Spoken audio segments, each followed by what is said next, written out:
Alright, today we're in the field. I'm in Albury, a long way from home. I've got my six-wheeler here, but one of the jobs I've got is helping get this ship shape. It's got to go to Bendigo and I'm going to follow it in the 6B. In any case, the main problem today is this door got snapped off when they shut this door with it open and it busted it off. Now, rather than trying to glue things back together, we went down to our local Bunnings and found a Delta brand thing pretty much the same that should fit the hole. So we're going to swap it over and have a look at what's behind it. Crucially, we did get one with a 15 amp pin, which is the new standard. I'm not sure if that's in the AS/NZS 3760 standards, but it probably is. It's been a little while since I looked at them. Anyway, let's pull this out. I'm going to have to do this in funny little chunks. A, because I've got problems the way I'm editing in the field.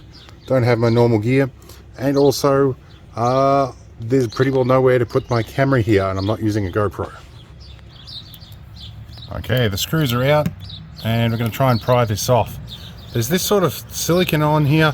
This is a second-hand motorhome and there's some bodgy work on it, I have to say. We don't care if we're ripping up the foam pad, we're putting a new one in. See if we can get this out. There we go. And yes, we have isolated everything and confirmed that there's no power available. Now we've got to get this cover off. Okay, there's our rear cover off. And yes, it'd have to have protection on the back of it for standards. This one's a female. Yep, and that's what this one is too. It's a male. Did we pick the wrong one up off the wall? We did too. So while we were looking at this, the box we had, his is running off to get another one. The owner of this had a look in the box, and what we actually had was a female plug, not a male plug. Even though the box was for a male plug. Somebody's played funny buggers. Now, I can see why the RCD has been tripping in here. There's been water in this socket, so I'm glad we're replacing it. It's probably about time it was done anyway. And there's some funkiness on that earth pin too. That makes me uncomfortable. Anyway, let's get these terminals off. Now, for the electrically trained among you, this is a scary sight. I agree with you.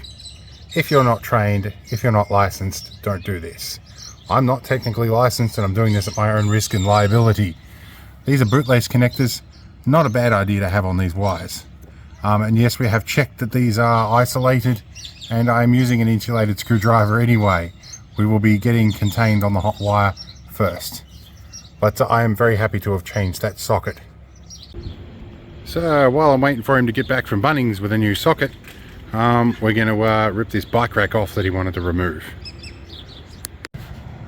Alright, the bolts are out, but it's on with liquid nails or something. Trying to slide a piece of wire up here to cut the liquid nails out, but it's not coming. Never an easy job with this thing. Alright, well, we got as much of that off as we could. This has all been freshly re-fiberglassed after an accident, so yeah, I think the guys that put these back on, they glued it on with some really good adhesive. Don't know what it is yet, but I got the bolts out anyway. I took as much of that off as I could. In the meantime, we've had a delivery show up. It's the correct one. Apparently, according to the lady at Bunnings, people sneak in and swap these around in the boxes because they get the wrong ones all the time. So anyway, let's put this on. Okay, come on guys, really? Delta, are you still using flat blade screws for this? Why? Okay, things are going to start getting a bit blurry now because the day is ending and the sun's going down. The strain relief was not big enough to fit around this diameter of cable, so I've removed the screws out of here to prevent a short circuit hazard. I'll put the protection cover back on, which is not really ideal again for this diameter of cable.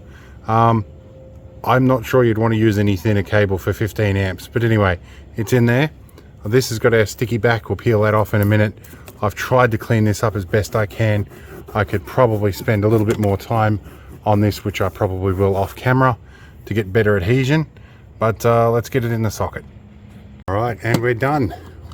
She works, it's in, the proper seal is in. It's sealed pretty good, to be honest. I'm happy with that. And you've got little rubber flaps here to seal the cable when it's in, so water doesn't sort of blow up that way in a really windy day. Anyway, we're happy with that. New one in. Let's go inside and get the air conditioning. My fridge in the six-wheel drive has nearly self-destructed. It was 38 degrees in there today. I think it's been running all day.